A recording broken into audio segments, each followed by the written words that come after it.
¿Sí? ¿Se escucha? ¿Sí? Muy bien.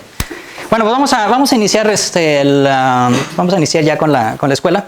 Yo voy a hablarles sobre análisis de Fourier, es mi especialidad. Mi nombre es Ricardo Sáenz, yo trabajo en la Universidad de Colima. He estado ahí desde el 2003, que ya tengo 15 años como profesor en Colima. Y mi especialidad es precisamente el análisis de Fourier. Actualmente no trabajo en operadores de multiplicación, pero es algo que hice en mi tesis doctoral. Así que ahora que como estos cursos son introductorios al análisis, entonces en lugar de hablar sobre mi tema de investigación, que es análisis de Fourier pero en fractales, prefería hablar sobre algo un poco más básico, más general, y que de hecho lleva a diversos problemas en el análisis, análisis armónico. Entonces, lo que vamos a hacer en esta semana es averiguar qué es un operador de multiplicación. Hoy voy a hablar sobre qué es lo que motiva a los operadores de multiplicación. Mañana vamos a demostrar que prácticamente todo lo interesante es un operador de multiplicación. Okay, así que por eso vale la pena. Y los restos de los 3 días pues vamos a hablar de algunos resultados conocidos. Sobre el miércoles vamos a hablar sobre el operador de multiplicación de la bola. Ya lo verán de qué se trata. Y jueves y viernes vamos a hablar del teorema de los teoremas de Marcinkiewicz, que básicamente dan origen al análisis de Fourier moderno. Entonces, los que han estudiado análisis de Fourier de manera un poquito más avanzada, si han hecho alguna tesis en análisis de Fourier de licenciatura, quiero decir, pues van a saber algunos de estos conceptos, ¿no? Entonces, vamos a ver bastantes cosas durante esta semana. Entonces, déjenme empezar primero por recordar un poquito de álgebra lineal. Entonces, voy a pedir prestadas las primeras clases de álgebra lineal. Y bueno, álgebra lineal, pues ya deberían de saber, es el estudio de espacios vectoriales de dimensión finita. Entonces vamos a suponer que tenemos un espacio vectorial de dimensión finita y vamos a suponer que tenemos un operador, bueno, vamos a suponer que B tiene producto interno.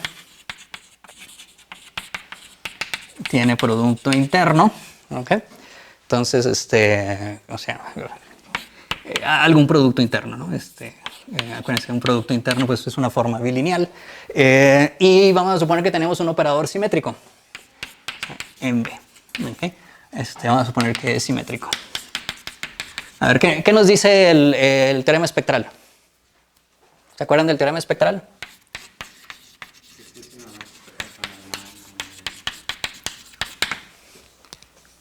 Sí, ¿quién? ¿Existe una base ortonormal que hace qué?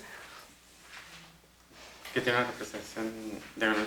Que diagonaliza el exacto. Ese es el teorema espectral, ¿no? Para un espacio de dimensión finita, si tenemos una transformación lineal simétrica, la podemos ver, por ejemplo, si V es el espacio euclidiano, pues T es prácticamente una matriz simétrica, entonces siempre la podemos diagonalizar y la diagonalización es ortonormal, ¿no? Entonces existe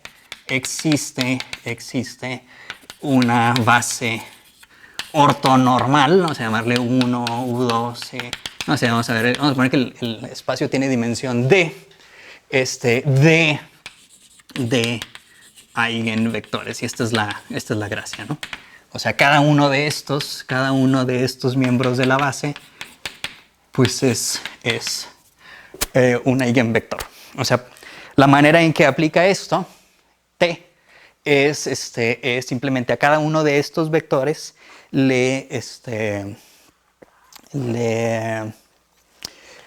simplemente lo multiplicamos por lambda i. O sea, T se comporta escalarmente. ¿Okay? O sea, un ejemplo trivial de transformación lineal es multiplicación escalar.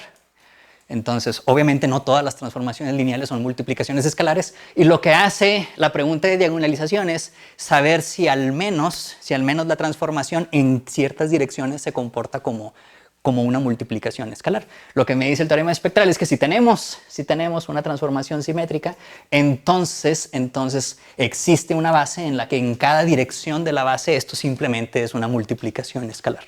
¿Okay? Y aquí la palabra clave es multiplicación. Y entonces vamos a hablar de operadores de multiplicación. Entonces básicamente lo que me dice esto es que sí, los operadores simétricos son operadores de multiplicación bajo una base específica. ¿Okay? De hecho, en particular, o sea, si tenemos un vector v general, ¿okay?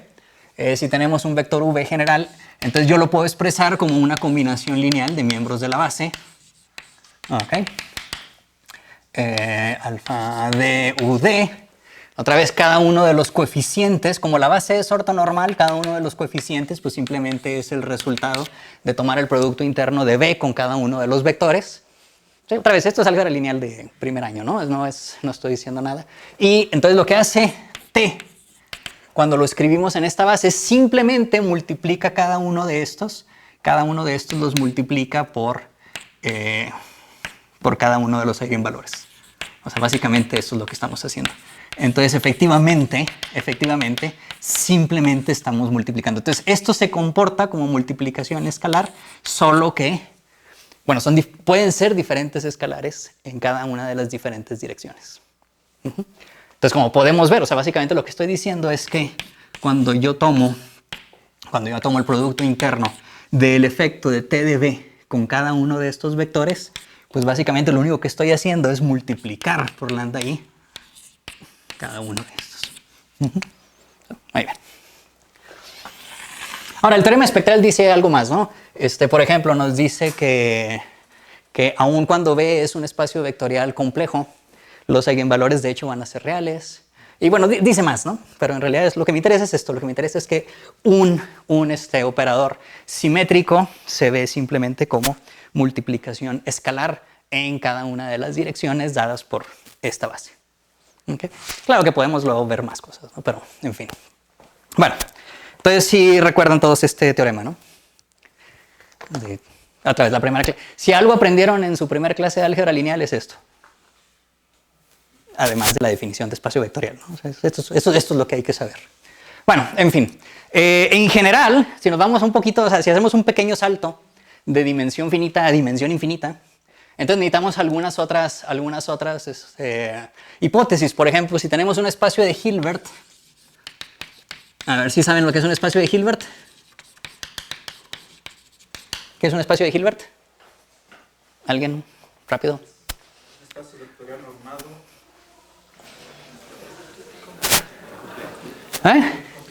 Completo. Pero no nada más está normado, ¿no? Tiene producto interno. O sea, es como estos. Okay. Pero como tiene dimensión infinita, tenemos que decir algo más, ¿no? Entonces, el espacio de Hilbert es un espacio con producto interno. O sea, también tenemos un producto interno. Okay. Igual lo podemos representar por De hecho, solemos utilizar, como nos interesan espacios de funciones, ¿no? Entonces podemos utilizar los vectores en H como f y g, como si fueran funciones. Entonces tenemos un producto interno y lo que queremos es que sea completo. Básicamente esa es la diferencia entre dimensión finita y dimensión infinita, es que necesitamos que sea completo, porque otra vez somos analistas y los analistas queremos límites y los límites no existirían o no tendrían mucho sentido si no pedimos completitud en el espacio, ¿no? Entonces por eso necesitamos que sea completo y entonces vamos a suponer que tenemos una transformación lineal. Okay.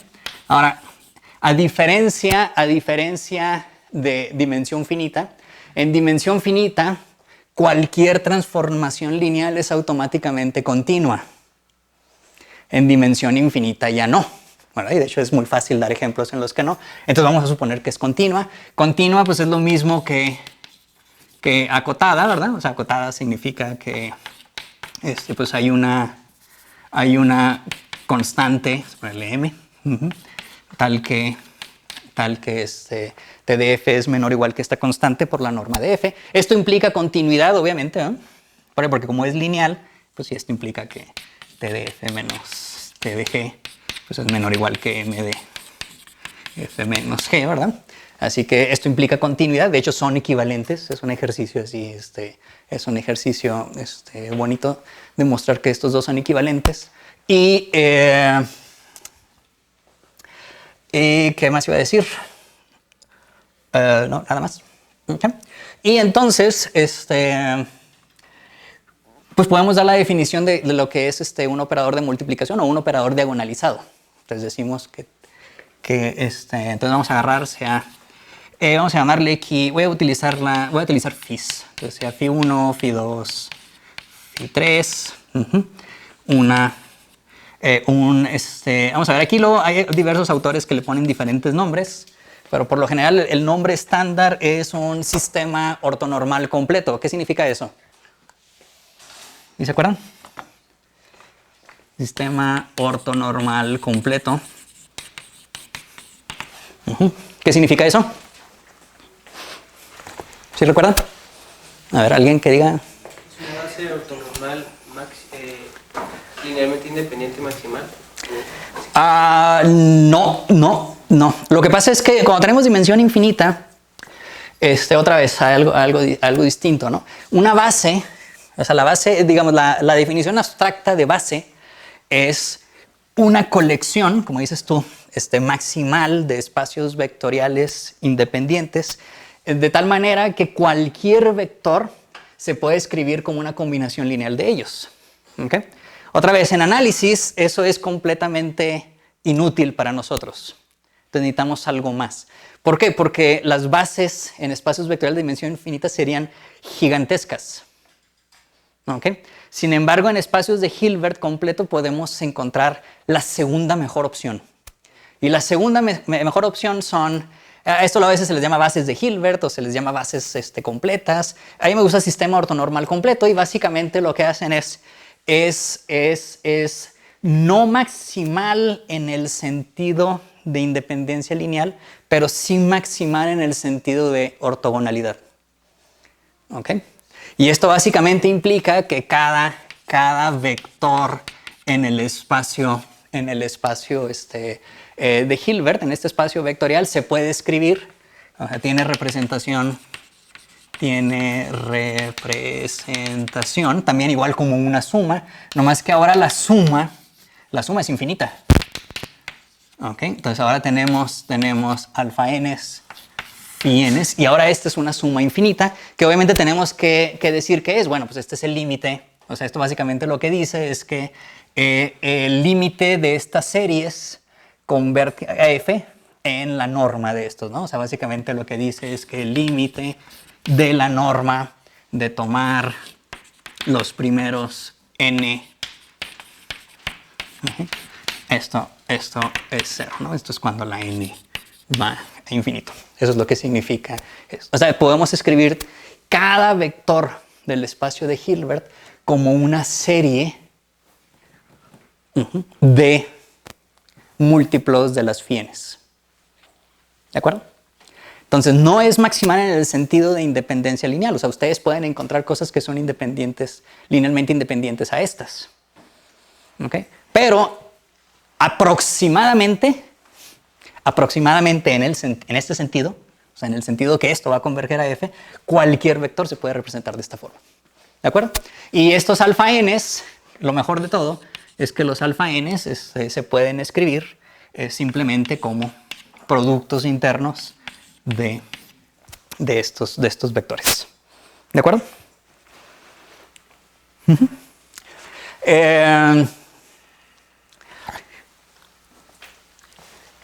No para cualquier espacio de Hilbert existen estas cosas. Pero si el espacio de Hilbert es razonable, y cuando digo razonable, básicamente significa útil, el espacio es algo que se llama separable.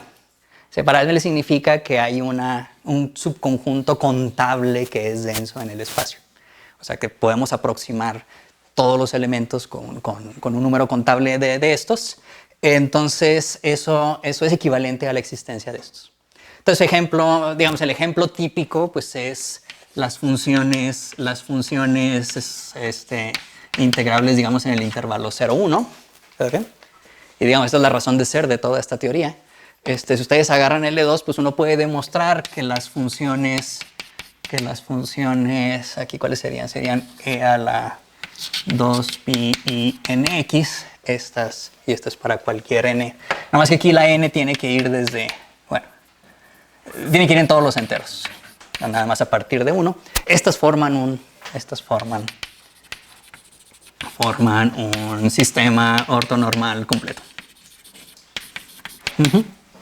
Y obviamente, bueno, estos análisis de Fourier, ¿no? La demostración realmente no es muy difícil, pero bueno, este es un ejemplo. No voy a demostrar esto. Aquí nada más hay que tener cuidado porque aquí tenemos que decir qué significa esto, ¿no? Porque, a ver, básicamente, aquí como tenemos que la n puede ir desde menos infinito a infinito, y aquí pues teníamos de 1 a infinito, entonces aquí pues está fácil de 1 a n, pero acá ¿qué significa? Entonces, en ese sentido significa que la suma desde menos n a n, o sea, la suma simétrica es lo que converge, ¿no? Así. ¿Ok? Así, menos f. Otra vez. Y aquí pues la norma le llamamos la norma L2, ¿no? Esto es lo que converge a 0. Aquí los alfa n's pues son el producto interno de f con las phi n's, igual que acá. Y a eso se les llama, ¿cómo se les llama? Son los coeficientes de Fourier, ¿no? Estos son precisamente los coeficientes de Fourier. Esto sería, bueno, aquí hay que poner el conjugado, ¿verdad? Que aquí sí tenemos números complejos. Y esto se les llama coeficientes.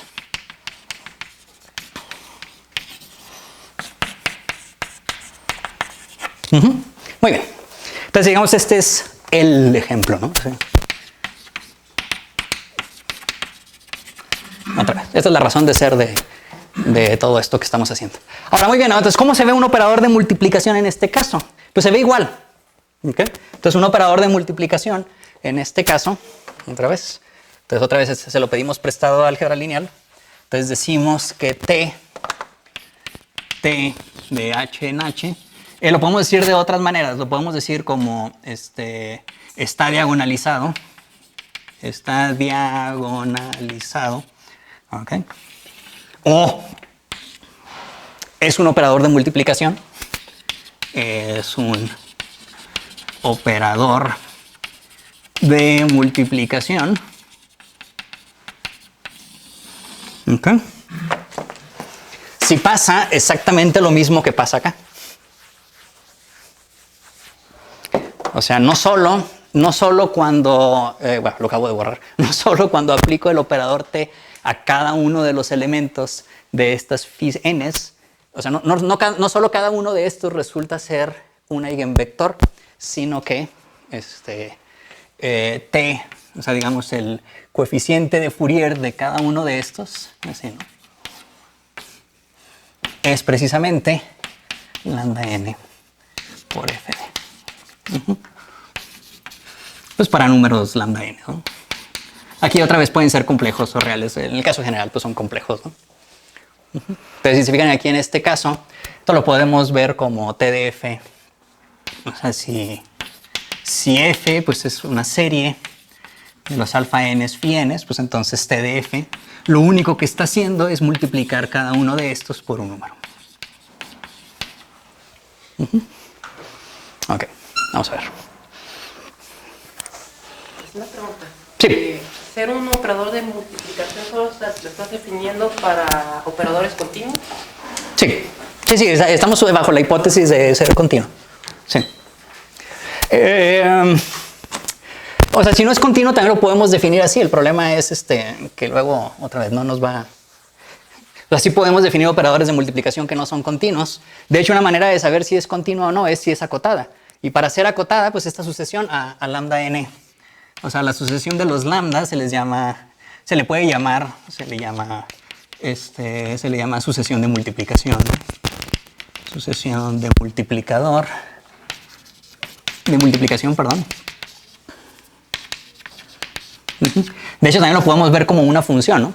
O sea, podemos tener la función m de n igual a lambda n.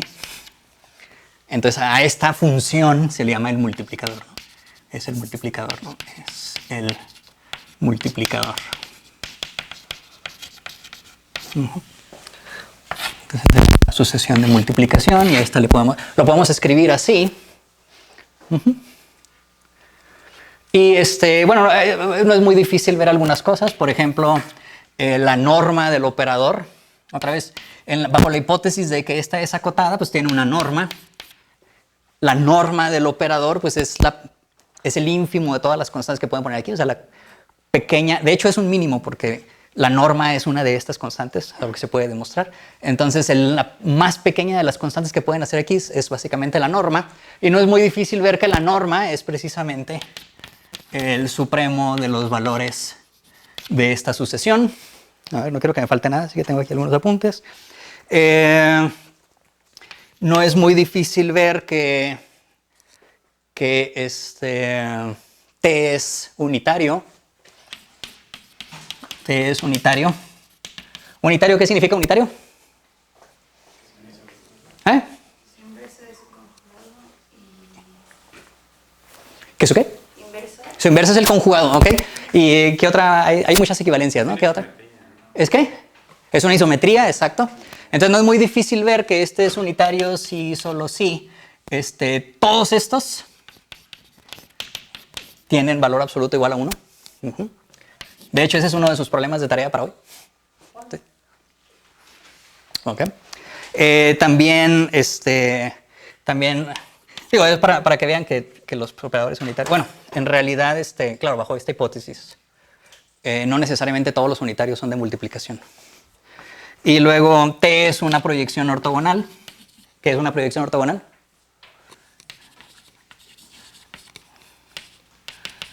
A ver, ¿se acuerdan de qué es una proyección ortogonal? T es igual a T cuadrada, es una... Ok, y básicamente, ¿qué significa? Geométricamente, ¿qué significa? Que estamos proyectando ortogonalmente sobre algún subespacio, ¿no? Sí, ¿no? O sea, básicamente, si tenemos aquí todo B y aquí tenemos un subespacio, entonces cada vector F lo estamos proyectando para acá, ¿no? Entonces esta es una proyección ortogonal. Y sí satisface que T cuadrado es F, porque si vuelven a aplicar la proyección ortogonal de los que ya están aquí, pues me vuelve a quedar eso mismo. Entonces no es muy difícil ver que un operador de multiplicación es proyección ortogonal si y solo si todos estos son ceros o unos. ¿Ok?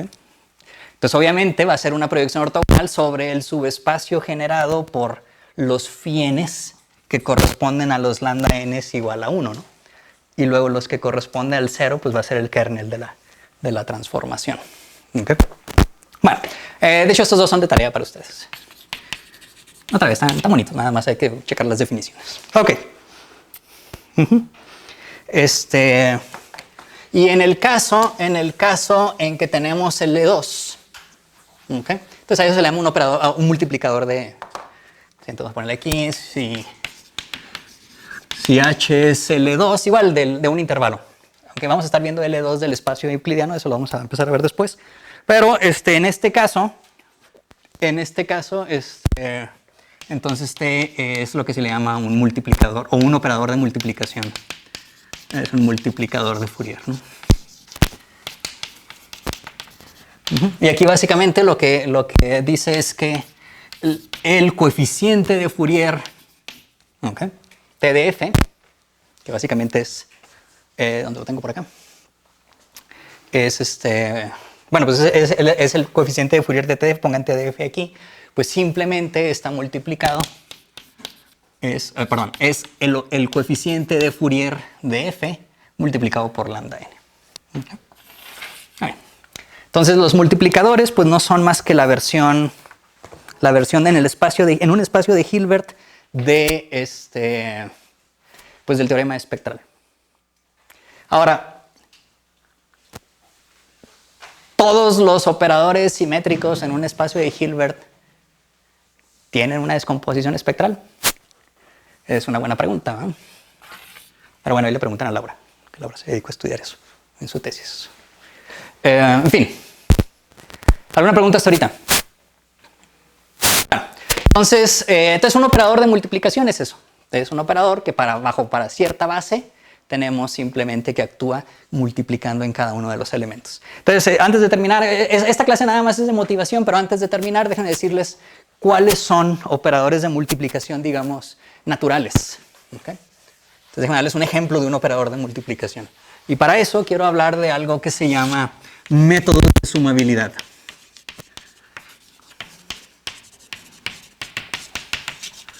Okay. Y digamos, es uno de los temas así súper clásicos en análisis de Fourier. Y es básicamente la pregunta de cómo sumamos una serie. Otra vez, aquí hay que partir, vamos a regresarnos todavía más. Y cuando digo básicamente todavía más es a la época de Arquímedes, que fue cuando se descubrieron las series. ¿Sí? Arquímedes fue el primer analista y de hecho fue quien definió la idea del límite. O sea, ¿qué significa O sea, ¿qué significa una serie? O sea, ¿qué significa sumar o intentar sumar una infinidad de números? ¿Ok? Entonces vamos a ver, ¿cuál es una definición de una serie? A ver, ¿alguien que pueda decir rápido qué significa una serie? Es el límite de las sumas parciales. Porque no podemos sumar una infinidad de cosas. O sea, es imposible, no se puede. No, esto no tiene sentido, al menos que no se lo demos. Y una idea es tomar, o sea, esto lo interpretamos como una pareja de dos sucesiones, ¿no? Una pareja de dos sucesiones, donde la segunda pues, es la sucesión de las sumas parciales, o sea, sumamos los primeros n términos. ¿Okay? Entonces decimos que la serie converge, o sea, decimos que la serie converge a un número S, a una suma S, si la sucesión de sumas parciales converge a S. ¿Okay? ¿Qué es lo que escribí hace rato, ¿no? Por ejemplo, en el caso de espacios de Hilbert, esto es lo que significa esto. O sea, básicamente significa que el límite, cuando n va a infinito, de la suma de los primeros n términos es igual a S. Entonces, cuando escribimos que la suma infinita de estos términos es S, no es que realmente los estemos sumando todos, es que estamos tomando este límite. Ahora, esto es muy útil cuando funciona, o sea, cuando las series convergen. Entonces, bueno, otra vez, esto es lo que aprenden ustedes posiblemente en su segundo curso de cálculo. Y la idea es cuándo converge o cuándo no converge una serie. Hay toda una serie de criterios y de hecho la completitud de los números reales me permite pues, desarrollar criterios de convergencia que a lo mejor no sé exactamente cuál es el límite, pero sí puedo decir cuándo esta sucesión converge o no. ¿Ok? Ahora, sin embargo, tenemos algunas series que simplemente no convergen. Por ejemplo, si tomo yo la sucesión menos 1 a la n, ¿okay? Vamos a empezarla de cero para...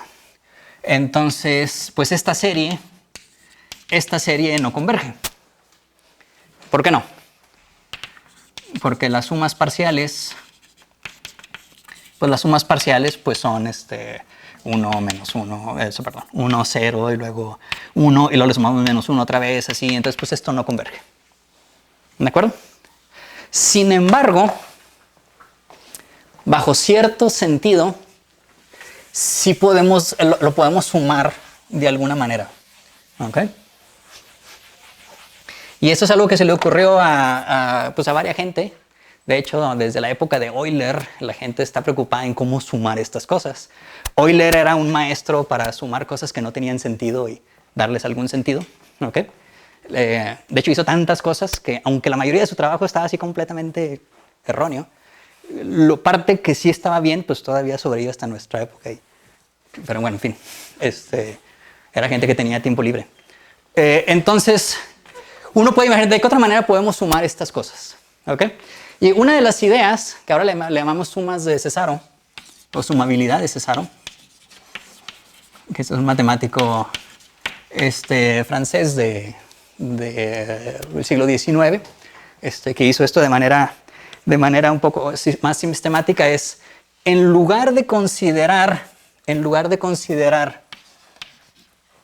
esto, o sea, en lugar de preguntarse esto, si la sucesión de sumas parciales converge, es bueno, ¿qué tal si convergen en promedio? O sea, ¿qué tal si en lugar de considerar la sucesión de sumas parciales, yo considero el promedio de las primeras sumas parciales? O sea, tomo S1, S2, así hasta Sn, y luego divido entre n. ¿Ok? Ahora, no es muy difícil mostrar que si tengo una sucesión que converge a S, entonces los promedios también convergen a S. Y tiene sentido. Sí, también, tarea para ustedes. Problema de tarea para hoy. Si esta sucesión converge, pues entonces también esta. Y converge a lo mismo. Digamos, también es sencillo. Es un ejercicio de los primeros cursos de análisis. Lo dejo de tarea para que recuerden cómo se hace. Pero obviamente al revés no es cierto, ¿no? Porque, por ejemplo, esta serie la serie de menos 1 a la n. ¿Ok? Si nosotros calculamos las sumas parciales, bueno, ya dijimos, las sumas parciales pues son 1 y luego 0, y luego un 1 y luego un 0, y luego un 1 y luego un 0, etc. Pero si se fijan cómo se ven los promedios de estas sumas parciales. Bueno, la primera pues es 1. Y luego las primeras dos es un medio. ¿Ok? Y luego la siguiente, ¿cuánto es? Es un medio, perdón, es 2 entre 3, pues es 2 tercios. Y luego la siguiente sigue siendo 2, pero entre 4, así que vuelve a ser un medio. Y luego, ¿qué sigue?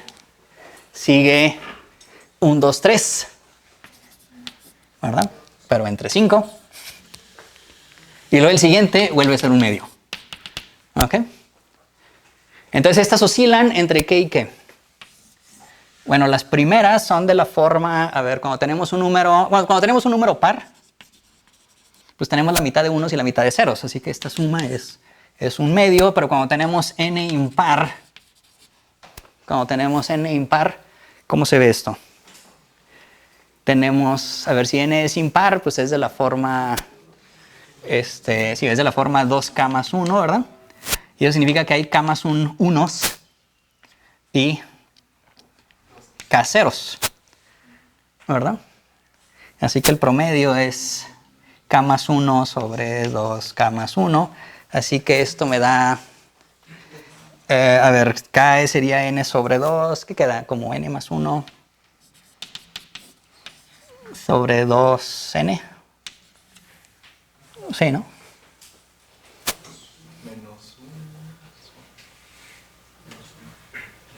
Menos 1. Eso podemos checar, ¿no? Por ejemplo, para n igual a 1 ya falló porque me da 0. Entonces sería 1 más 1, 2 entre 2 da 1. Y luego para n igual a 3 sería 4 entre 6, es 2 tercios. Y luego para n igual a 5 sería 6 entre 10. Si es 3 quintos, sí, ¿verdad? Está bien. Está bien. Pues cuando no estén seguros, chequen en el primero. Y si el primero jala, ya va a jalar los demás. Ok. Pero bueno, el punto es que aquí se ve claro. ¿Ah? Aquí se ve claro que esto sí converge. ¿A qué converge? Este converge un medio, ¿no? Salud. Gracias. Entonces esto. Entonces, no converge esta, porque esta oscila entre 1, 0, 1, 0 y 1, 0. Pero esta sí, esta converge a un medio. Entonces, lo que decimos entonces es que la serie de menos 1 a la n es cesaro sumable, o que su suma de cesaro es un medio. ¿Okay? Y a esto lo podemos escribir lo podemos escribir así, ¿no? Y aquí si quieren pónganle una C, así como que, bueno, es cesaro, ¿no? Pero igual, o sea, si no les gusta esto, tampoco les debería de gustar esto, porque esto no es verdaderamente una igualdad. O sea, esto aquí no dice que esta serie sea igual a esto.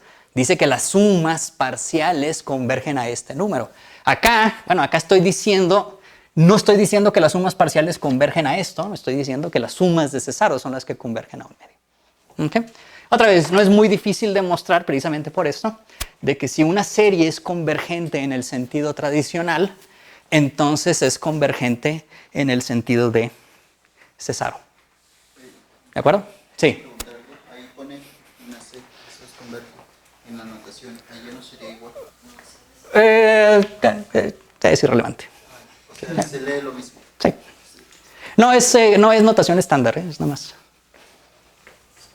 Nomás es para decir que es de cesaro. Uh-huh. Sí, de hecho, o sea, otra vez, no hay una notación estándar. En algunos libros ponen así. Y así, ¿no? Pero bueno. Es nada más para decir que es de cesaro. Igual no voy a ver muchos, así que la C no va a distinguir. Ahora, esta no es la única manera de sumarlo. La otra era una de las favoritas de Euler. Y esta ahora le damos sumas de Abel. ¿Okay? Que es muy interesante, ¿no? Porque hay una carta famosa de Abel que se la manda a Creel, donde se queja de las series divergentes, ¿no? Y que dice que son unas cosas del demonio, ¿no? Que no puede haber nada de sentido y cosas así. Curiosamente, ahora, uno de los métodos más poderosos para estudiar series divergentes es precisamente de Abel, ¿no? Así la ironía, pues. Y bueno, estas sumas de Abel se definen de la siguiente manera.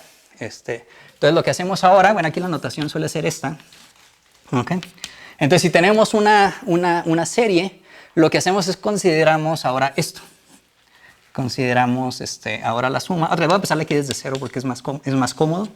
Y entonces, para sumar estas, lo que hacemos es multiplicamos por r a la n para algún r menor que 1. ¿Okay? Y otra vez, bajo el entendido que para r es menor que 1, esto sí converge. Por ejemplo, si la sucesión es acotada, ¿okay? Si la sucesión es acotada, todas estas series convergen. Por ejemplo, en este caso, obviamente, si le ponen r a la n multiplicando por menos 1 a la n, esto pues va a converger. Pero incluso si no es acotada, ¿no? Por ejemplo, si crece no más rápido que un polinomio, igual pues la geométrica le va a ganar, ¿no? O sea, si a n, por ejemplo, si a n es n cuadrada, pues esto le va a ganar. ¿Okay? O sea, entonces nomás mientras no crezca exponencialmente, entonces pues, la geométrica le va a ganar a esta, ¿no? Entonces esto va a converger para sucesiones razonables, vamos a decir. Entonces decimos que la serie, entonces ahora sí consideramos, bueno, de hecho lo podemos hacer para esta, ¿no? Por ejemplo, para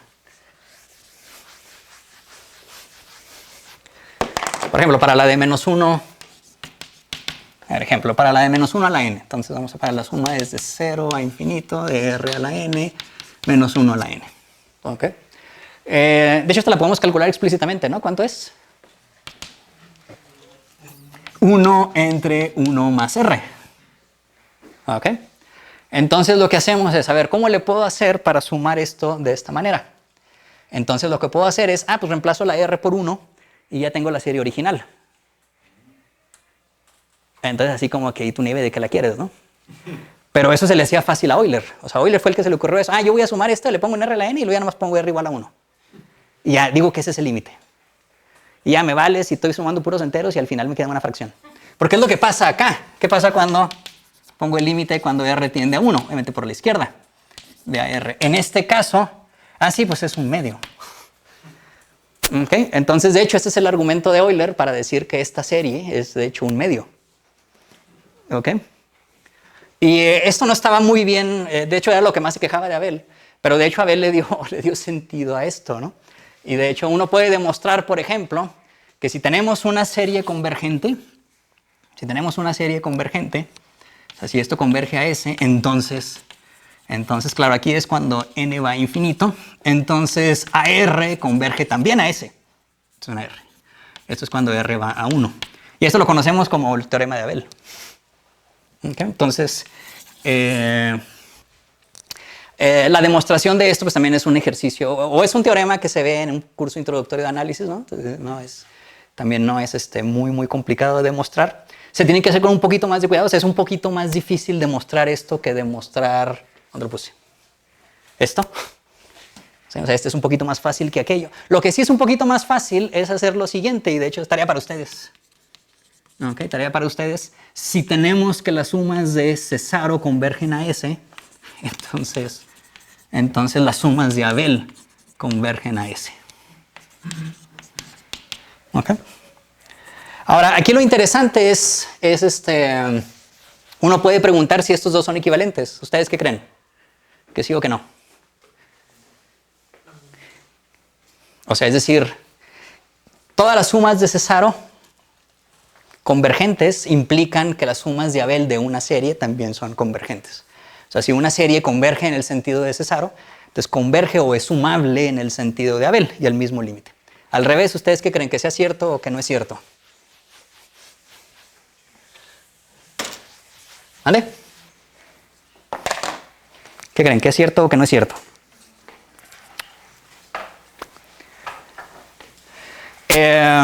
A ver, ¿quién vota porque sí es cierto? Levanta la mano. ¿Tú qué crees? ¿Que sí es cierto o que no es cierto? Yo creo que no. ¿Tú crees que no? Allá atrás, ¿sí? A ver, pues decide uno de los dos. Ya sé que no saben. Nomás quiero ver a ver qué creen. ¿Ok? A ver, ¿quién dice que sí? ¿Tú qué crees? Que sí. Allá atrás, ¿tú? Que sí. ¿Crees que no? A ver, levanta la mano los que creen que sí. Sí, porque si voy a hacer pregunta uno por uno ahí se me va a acabar toda la clase. A ver, 1, 2, 3. Más para acá, ¿tú también crees que sí? ¿Todos los demás creen que no? A ver, levanta la mano los que creen que no. Okay, tenemos aquí gente pesimista aquí, ¿verdad? Pero tienen razón, no es cierto esto. Y una serie para que esto no existe o no converge es esta. Agárrense, por ejemplo, esta. 1 menos 2 más 3 menos 4 más 5 menos 6, etc. ¿Ok? Esta serie no es cesarosumable. Bueno, obviamente no es convergente porque los términos ni siquiera van a cero, ¿no? O sea, ni siquiera es acotada, así que no puede converger. O sea, esta sí es una serie muy divergente. ¿Ok? Pero en cesaro tampoco. Porque si toman ustedes las sumas parciales, a ver, primero tenemos un 1 y luego un menos 1. Ok, y luego tenemos un 2, pero luego tenemos un menos 2. Ok, luego le sumamos 5, tenemos un 3 y luego un menos 3 y así nos vamos. Ok, los promedios son desmadre aquí, ¿no? O sea, no...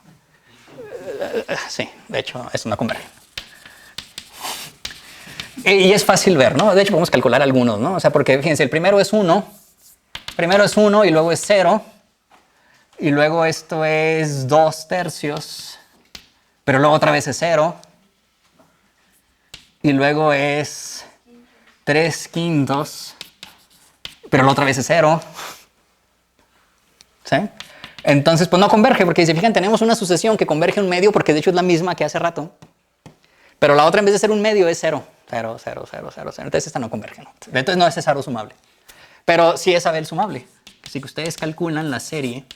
Esta sería la serie de n más 1 por menos 1 a la n, ¿verdad? Y luego un r a la n.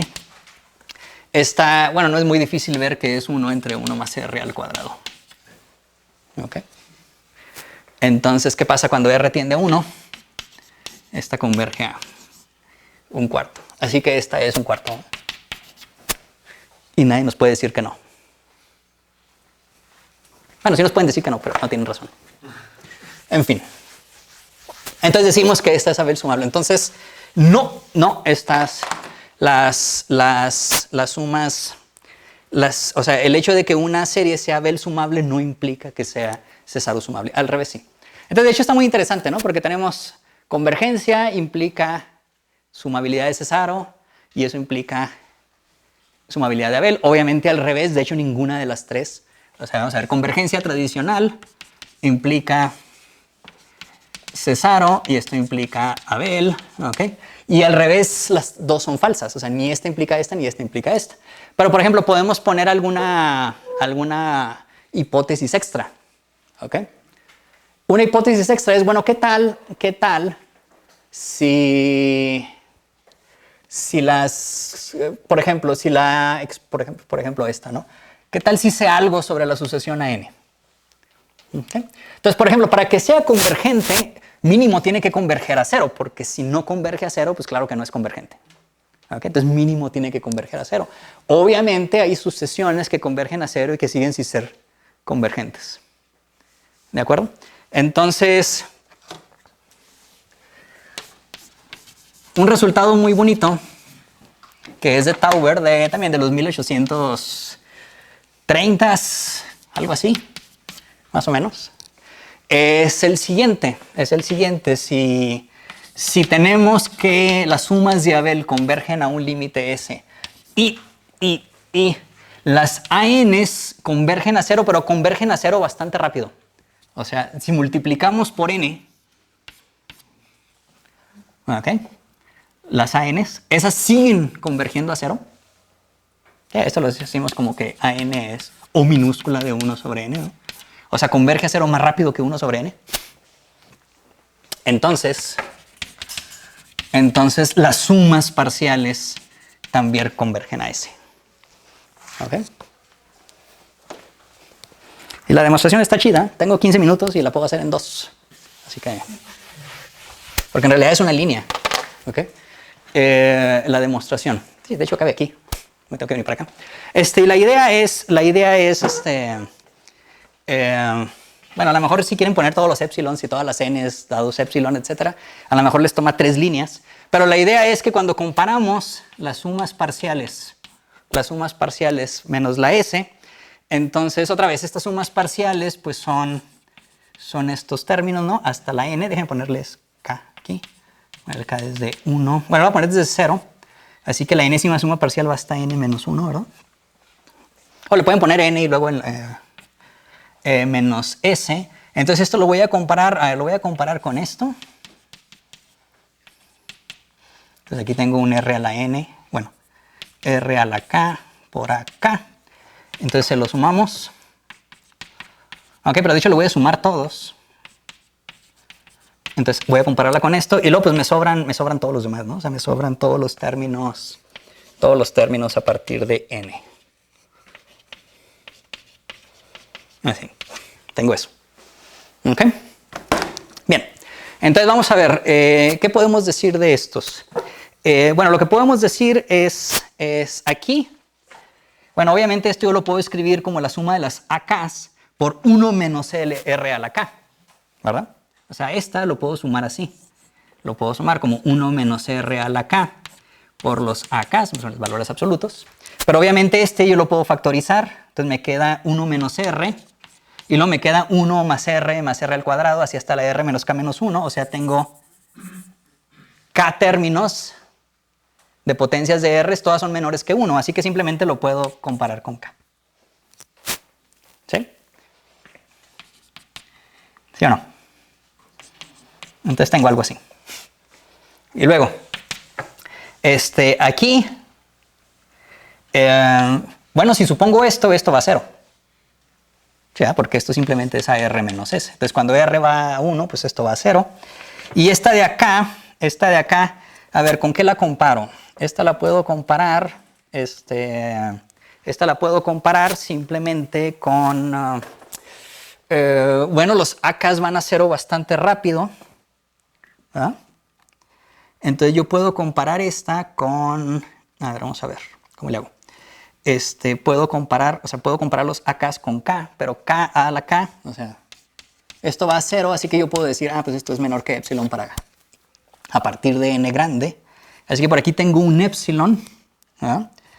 Por 1 sobre K por la suma de r a la K, bueno, 1 sobre n, ¿no? Porque todos van a ser menores que n. Así. ¿Ok? Ahora, otra vez, cuando r va a 1, esto va a 0. ¿Ok? Pero, por ejemplo, si yo escojo la n, o al revés, yo quiero que para la n grande, entonces, por ejemplo, si agarro n grande, lo suficiente como para que, a ver, vamos a ver, si agarro r igual a 1 menos 1 sobre n, ¿sí? Si hago esto, ¿ok?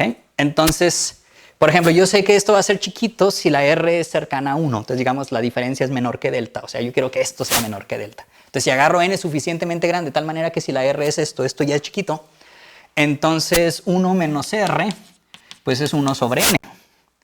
Entonces, se fijan aquí, esto yo lo tengo como 1 sobre n. Así que es el promedio de estas. Pero estas van a 0, ¿no? Por hipótesis, así que esto va a 0. Esto va a 0. ¿Ok? Y esto es, pues lo puedo sumar, ¿no? Esto es r a la n entre 1 menos r. Entonces dicen, sí, pero cuando r va a 1, esto se va a infinito porque estamos dividiendo entre 0. Pero sí, pero acuérdense que 1 menos r es 1 sobre n. Multiplicado por este n, entonces se cancelan estos. Entonces tengo nada más r a la n, que obviamente es menor que 1. Y ya, pues sí, está claro. Entonces ya esto es menor que, otra vez, escogen esto y lo pueden hacer menor que 3 epsilon. Entonces esta es la demostración del teorema de Tauer. Obviamente, si ven ustedes el artículo original de Tauer, a lo mejor tiene 20 páginas en lugar de una línea. Pero ahorita tenemos mucho mejor notación, ¿no? De hecho, durante mucho tiempo, este problema se mantuvo abierto de qué tanto podemos mejorar esto. ¿Ok? Entonces, por ejemplo, ¿qué tal si esto lo cambiamos por... Ok, quiero que se vaya a 0, pero a lo mejor no tan rápido como 1 sobre n, pero igual de rápido. Por ejemplo, ¿qué tal si yo supongo que esto es acotado? Por ejemplo, ¿esta hipótesis será suficiente, sí o no? ¿Ok?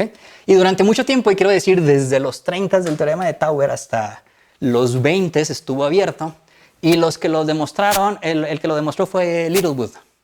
¿Ok? Entonces, el teorema de Littlewood básicamente me dice que, o sea, lo mismo que si tenemos que las sumas de Bell convergen a S y la sucesión a n multiplicada por n se mantiene acotada, o sea, cambian la O minúscula por O mayúscula, entonces esto sigue siendo convergente, ¿no?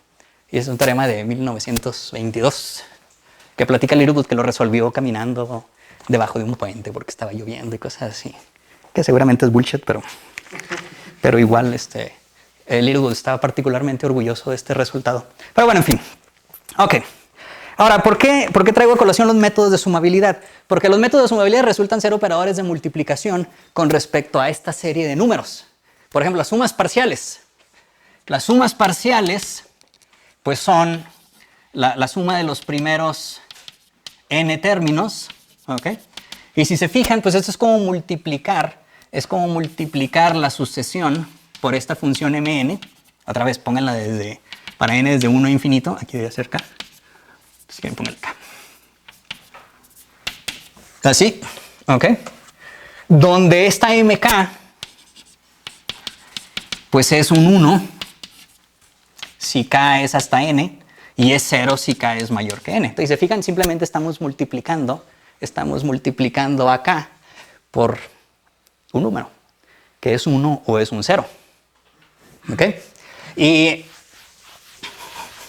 bueno, el caso de las sumas de Abel es obvio, ¿no? Porque estamos multiplicando por r a la n. O sea, aquí esto es obvio, ¿no? Esto es obvio que, otra vez, no sé, aquí es desde 0 a infinito, estamos multiplicando así, ¿no? Bueno, es obvio que m, nomás que ahora no depende de... sí, o sea, no depende de la n, ahora depende de 1. Pero bueno, esta es obvia, ¿no? Obviamente es un operador de multiplicación. Las sumas de Cesaro a lo mejor no es tan obvio. Ok, no me queda tiempo para darles los detalles. Pero básicamente en las sumas de Cesaro pues también están multiplicando por una función. Nada más que en este caso se ve así. Se ve como 1 menos k sobre n. ¿Ok? Si para k hasta n menos 1. No, de hecho debería ponerle n más 1 aquí. Entonces vamos a ponerle hasta n. Y luego 0 para k mayor que n. ¿Ok? Esto es empezando. Les da un n más 1 si empiezan desde 0. ¿Ok? Así. Otra vez, esto lo pueden checar. O si lo empiezan desde 1, pues hay que poner un k menos 1 aquí, como quieran. Así. Entonces aquí es para... Sí.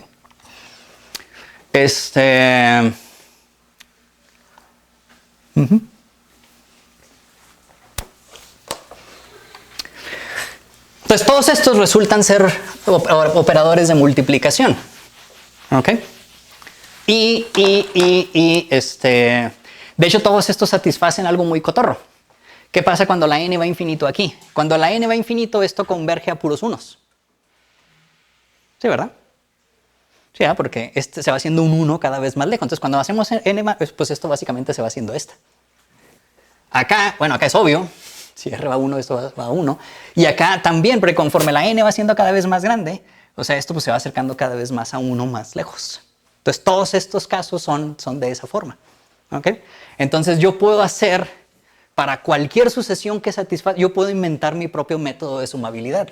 O sea, yo puedo inventar mis propias sumas, ¿no? Las sumas de lo que ustedes quieran, y simplemente las definimos así.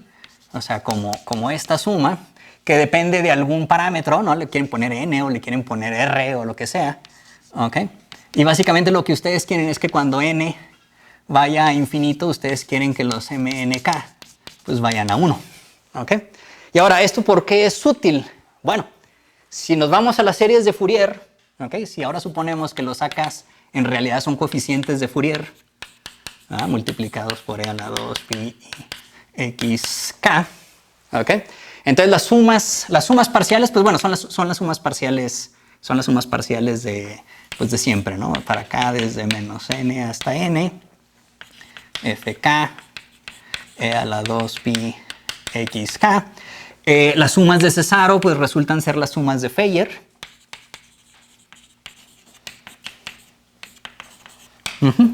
Y las ARs, pues a esto se les suele llamar medias o sumas de Poisson. Y entonces uno puede preguntarse, bueno, si estas cosas convergen a la función original, sí o no. ¿Ok? El clásico teorema de Feyer, que es como de 1904, octubre, 14, 3 de la tarde, no sé qué. Más o menos, en realidad no estoy muy seguro. Básicamente me dice que si la función es continua, entonces las sumas de Cesaro convergen, y de hecho convergen uniformemente a la función. ¿Okay? Ya se sabía el caso para las sumas de Poisson.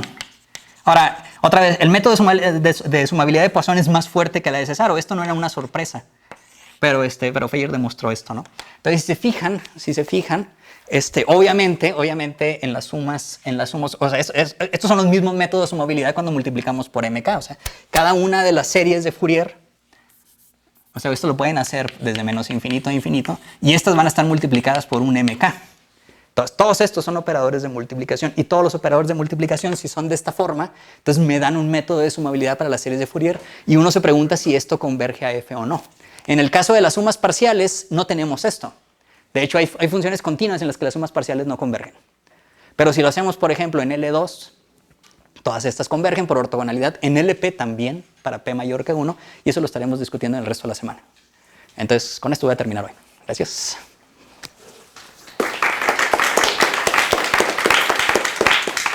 Y tenemos un par de minutos para iniciar con el curso de Sofía.